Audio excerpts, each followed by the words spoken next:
அவங்களுக்கு 7 இருக்கும். உள்ள அஃபேர்ல மாட்டின்னு இருப்பான். சொன்னீங்கன்னு வச்சுக்கோங்க, ரொம்ப அப்செட் ஆயிடுவாங்க, ரொம்ப ஒரி பண்ணுவாங்க. அதே தான் 24 மணி நேரம் யோசனை பண்ணிருப்பாங்க. உங்க மைண்ட் ரொம்ப ஷார்ப்பா இருக்கணும். எப்படி சொல்லணும், என்ன சொல்லணும், அதான் சொல்லணும். அப்புறம் என்ன, அவங்க அம்மா வெளியே அனுப்பிட்டு அந்த பொண்ணை உட்கார வச்சு என் அட்வைஸ், இப்படி பண்ணு, இப்படி பண்ணு, இப்படி இருக்குதான் நல்லது, இந்த ஏஜ்ல நீ இப்படிதான் செய்யணும், இப்படி செஞ்சாதான் நல்லது அப்படின்றத கைட் பண்ணி. Astrology is not only predicting. அடுத்தாச்சுங்க, அஸ்ட்ராலஜர்ன்றது வெறும் ப்ரிடிக்ஷன் கொடுத்துட்டு அனுப்பிடுறது இல்லை.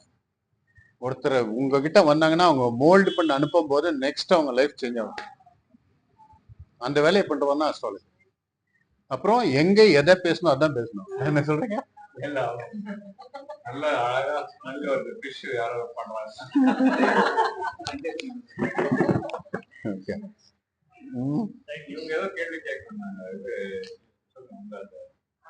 Actually, நம்ம பிருந்தா ஆண்டி ஒருத்தர் we used to consult with her. Okay. This was way back 7-8 years ago. Okay. அந்த ஆண்டி வந்து என்ன நான் எவ்வளவு என்ன வீட்ல யூஸ் பண்றேனோ predict பண்ணாங்க. Which was true. அது அவங்களுக்கு எப்படி தெரிய வந்தது? இல்ல அந்த क्वेश्चன் ஆயிரம் ரொம்ப கம்மியா யூஸ் பண்றாங்கன்னு கெஸ் பண்ணாங்க. இல்ல, அவங்க கேரக்டர் பார்த்து சொல்லலாம் இவங்க எந்த விஷயத்துல உஷாரா இருக்காங்க. இப்போ ரொம்ப உஷாரா இருக்கவங்கன்னு வச்சுக்கோங்க சார், அவங்களுக்கு நீங்க என்ன எதை எடுத்தாலும் உஷாரா இருப்பாங்க. ஒருத்தர் ரொம்ப லேவிஷ் நிறைய செலா பண்றவங்களா இருப்பாங்கன்னு வச்சுக்கோங்க, நீங்க எதை எடுத்தாலும் செலவு பண்ணிட்டே இருப்பாங்க. It's a general question. அதெல்லாம் சும்மா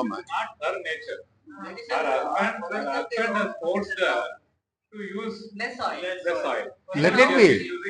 See, let it be. நான் என்ன சொல்றேன்னா, இல்ல நான் என்ன சொல்ல வரேன் அப்படின்னா, இதெல்லாம் வந்துட்டு guessing answers. It is not a correct answer. போட்டு வாங்குறது அவ்வளவுதான். இவங்ககிட்ட பேசியே இருக்கும்போது இவங்க நிறைய பேசுவாங்க, பேசும்போதே இவங்க புரிஞ்சுக்குவாங்க.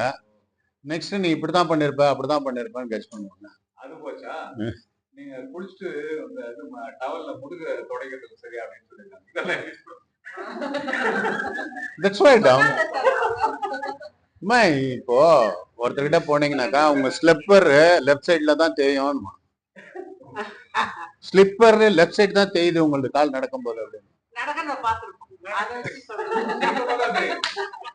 அர்த்தாச்சுங்களா? அது என்னன்னாக்கா லெஃப்ட் சைடு தாசி கிரகம் இருக்கா, ரைட் சைடு தாசி கிரகம் இருக்கான்னு பார்த்துட்டு வெயிட் தாசி இருக்கிறதுனால அந்த பக்கம் தான் வெயிட் தாசி போடுற நீ, அதனால தேஞ்சு எடுத்துனுவான். இந்த மாதிரி சில இந்த குருட்டு ஆன்சர்ஸ் எல்லாம் நிறைய இருக்கு.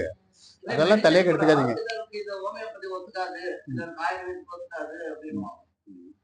இல்ல ராகு வந்துச்சுனாக்கா நீங்க யுனானிக் போறது ரொம்ப நல்லது. 6th 11th ஹவுஸ் ராகு இருந்துச்சுன்னா முஸ்லிம்ஸ் யுனானிக் போறது நல்லது.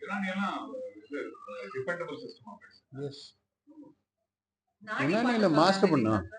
யுனானி இஸ் தி ஃபிஷ்ல இருந்து எடுக்கிற மெடிசன், அதை கொடுப்போம். எஸ், அவங்க உங்களுடைய நாடி ரீடிங் பார்த்துட்டு முஸ்லிம்ஸ் ஃபாலோ பண்றது. அந்த மாதிரி அந்த காம்பினேஷன் ஆஃப் பிளானட்டை பார்த்த உடனே சொல்லலாம் நீங்க என்ன மாதிரி மெடிசனுக்கு போறது நல்லது. It is all the additional informations. அப்புறம் என்னென்ன தெரியுமா மேம், ப்ரெடிக்ஷன்ல வந்துட்டு நீங்க அன்னெசரி ப்ரெடிக்ட் எல்லாம் பண்ண போவாரு. போனாக்கா you will get into problem. Okay, ஒருத்தர் வந்து உட்கார்றாரு, உட்கார்ந்த உடனே நீங்க என்ன பண்ணா ஒரு ஒன்ன கேட்க கூடாது. ஒரு டேட் ஆஃப் பர்த் வாங்கிக்கிறீங்களா, இப்ப என்னத்துக்கு வந்திருக்காருன்னு கொஸ்டின் போடுங்க, உங்களுக்கு அங்க ஆன்சர் வந்துடும். கேபில போட்ட உடனே உங்களுக்கு ஆன்சர் வந்துடும். இவர் ஹெல்த்தை பத்தி கேட்க வந்திருக்காரு, ப்ரொஃபஷன் பத்தி கேட்க வந்திருக்காரு, ஒய்ஃபை பத்தி கேட்க வந்திருக்காரு, பிள்ளைய பத்தி கேட்க வந்திருக்காரு, இல்ல இவரது ஒர்க்கை பத்தி கேட்க வந்திருக்காரு, என்ன இவரது அஃபேரை பத்தி கேட்க வந்திருக்காரு அப்படின்றது உங்களுக்கு தெரிஞ்சிடும். தெரிஞ்ச உடனே அதை மைண்ட்ல வச்சுக்கணும், அப்படியே கேட்க கூடாது. நீங்க ஜாதகத்தை ரெடி பண்ணிட்டு அதுல இந்த பாயிண்ட் எங்க இருக்கு, அந்த தசா நடந்துட்டு இருக்கான்னு பார்க்கணும். பார்த்துட்டு ப்ரிடிக்ஷன் கொடுக்கும்போது அந்த பாயிண்ட்டை மட்டும் அவங்க ரொம்ப ப்ரெஸ் பண்ணி சொல்லணும். அப்புறம் அவன் சரி ಈಗ ಎಲ್ಲ ಆಯ್ತಲ್ಲ ನಿನ್ ಪ್ರಶ್ನೆ ಏನು அப்படின்னு கேட்டாக்கா அவன் அந்த பாயிண்ட் வந்து இனிமே ஏற்பட்டுறலாம் சார் ஏன் சொல்லுங்க, நீங்க ஃபர்ஸ்டே செக் பண்ணிட்டு you given the right answer for. இந்த மாதிரி நீங்க ரொம்ப ஷார்ப்பாகவும் ரொம்ப அட்வான்ஸாகவும் இருக்கணும். அப்பதான் you're very good predictor. Okay,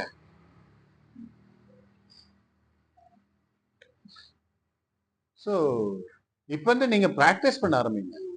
okay, practice பண்ணிட்டு வேணுமானா நீங்க 1 month 2 month once 1 day class or 4 hours உங்க டவுட்ஸ் எல்லாம் கேட்கறதுக்கு வேணுமானா sir if you permits I will help you. Okay, 2 months 1 month 2 months விட்டு இவங்க ப்ராக்டிஸ் எல்லாம் பண்ணிட்டு சார் எங்களுக்கு சில டவுட்ஸ் இருக்கு நான் அதை கிளியர் பண்ணிக்கணும். எஸ், அப்படி ஒன்றுனா I can help you. Okay, ஏன்னா இப்ப நான் எவ்வளவு சொல்லிட்டே இருந்தாலும் நீங்க ப்ராக்டிஸ் பண்ணலன்னா தலையில போகவே போவாது. It will not accept. Jupiter லக்னாதிபதியை ஸ்ட்ரெங்தன் பண்றதுக்கு அது புஷ்கர் ஆகும். ஆமா, நெக்ஸ்ட் அந்த டர்க்வைஸ் வந்துட்டு சல்மான் கான் கையில போட்டு இருக்கான் பாத்துருக்கீங்களா? Bracelet attracted towards others. இப்போ பொண்ணு பார்க்க வராங்க, இவங்க கையில டர்க்வைஸ் இருக்குன்னு வச்சுக்கோங்க, பார்த்தோன்னே they will say yes. அப்போ அழகா இல்லாத பொண்ணுங்களுக்கு அந்த மாதிரிலாம் போட்டு அம்மா ஒரு 5000 கல்யாணம் பண்ணிருக்கேன், நடத்தாச்சுங்களா? யாராவது பொண்ணை லவ் பண்ணனாக்க கையில அந்த bracelet போட்டு I'm not joking. உங்க கேஸ்க்கு சொல்றேன், உங்க கேஸ்க்கு சொல்றேன் சார். ஒரு பொண்ணுக்கு என்ன பண்ண, இங்க லிங்கராஜ்புரத்துல இருந்து வந்தாங்க, ரொம்ப ஏழப்பட்டவங்க. அந்த பொண்ணு நல்லா படிச்சிருக்கு, அப்பா அம்மா ரொம்ப வீக்கு. அந்த பொண்ணு கல்யாணம் பண்ணணும்னு முடிவு பண்ணிட்டாங்க. முடிவு பண்ணிட்டு சார் கல்யாணம் பண்ண சார் நீங்க ஏதாவது பண்ணுங்க சார். இந்த ஸ்டோன்ஸை போட்டு கோயிலுக்கு அனுப்புனேன். அனுப்புனோன்னே ஒரு ரெட்டிஸ், ஒரே பையன், நிறைய ப்ராப்பர்ட்டி இருக்கு பேங்க்ல. இவனும் ஒரே இடத்துல ஒர்க் பண்றது. அந்த பையன் fall in love with her. அதுக்கப்புறம் அவங்க அப்பா அம்மா வரல, இவங்க 2 பேர் வராங்க. நான் அவளுனே மதுவாகாது இல்லாத ஓட கொடுத்தீங்க சத்தா கொடுத்தீங்க பண்றான் இந்த பையன். இந்த பொண்ணு, சார் நான் இந்த மாதிரி ஏழைப்பட்ட வீட்டுல இருக்கிறேன், அங்க போனா நான் வாழ முடியாது சார், அவங்க அப்பா அம்மா என்ன விட மாட்டாங்க சார். நான் அவங்க ஆச்சா, நான் என்ன பண்ணேன், பையனை கவுன்சில் பண்ணேன். இதெல்லாம் வேண்டாம் விட்டுடு, ஏன் இப்ப அந்த பொண்ணு வாழ்க்கையை பாழ் பண்றேன், நாளைக்கு அவ கஷ்டப்படுவா அப்படின்னு சொன்னா. இல்ல சார் ஏனாவது நான் அவள்னா விடுவேன். That turquoise doing like that. பொண்ணு போட்டுச்சாங்க இது. போட்டு அனுப்பி வச்சேன் கோயிலுக்கு சொன்னா இல்லைங்களா? புரிஞ்சுங்களா? கேளுங்க. அப்புறம் என்னாச்சு, நான் சொன்னேன் கழட்டிடுமா நீ பேசாம அப்படின்னு. கழட்டினா கல்யாணம் ஆகாத பொண்ணுக்கு. இல்ல இவன் கொஞ்சம் டிட்டாச் ஆன பிறகு இது ரெட்டி கேளுங்க என்னாச்சுன்னு கேளுங்க, ஃபர்தர் கேளுங்க, ரொம்ப இன்ட்ரெஸ்டிங்கா இருக்கும். நான் சொன்னேன் அந்த பையனுக்கு சொன்னேன், பரா நீ சொன்னா நான் ஒத்துக்க மாட்டேன், உங்க அப்பா அம்மா சொல்லணும் எஸ் கல்யாணம் பண்ணிக்கிறோம். அவங்க அப்பா அம்மா வந்தாங்க, இவனை கூப்பிட்டு வரல. வந்துட்டு அவங்க பையன் ஜாதகத்தை கேட்டாங்க. நான் ஒரு வாட்டி பார்த்தேன்னா ஸ்டோர் ஆயிடும். போட்டாக்கா இந்த பையன் ஜாதகம் ஓகே, இவங்க அப்பா அம்மா வந்துருக்காங்க. ಸರಿ ಅವ್ನ ಜಾತಕದ ಜನರಲ್ ಪ್ರಿಡಿಕ್ಷನ್ ಕೊಡ್ತೀರಿ, ಇವನು ಸ್ವಲ್ಪ ಈಗ ಲೋ ಅಫೇರಲ್ಲಿ ಇರ್ತಾನೆ, ಏನು ನೀವು ಮಾಡಿಲ್ಲ ಅಂದ್ರೆ ಅವನು ಒದಾಡ್ತಾನೆ, ನೋಡಿ ಯೋಚನೆ ಮಾಡಿ. ನಾನು ಇಲ್ಲಲ್ಲ ಸರ್, ಅವನು ನಿಮ್ಮ ಹತ್ರನೇ ಮೊದಲೇ ಬಂದಿದ್ದ, ಆ ಹುಡುಗಿನೂ ಬಂದಿದ್ಲಂತೆ, ಅವನು ಹೇಳ್ದ ಈ ತರ ಲೋ ಮಾಡ್ತಿದಾರಂತೆ,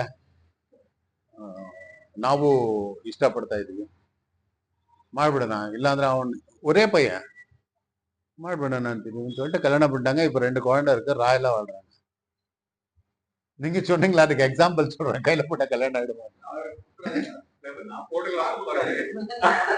உங்களை யார் லவ் பண்ணுவாங்க இந்த வயசுல?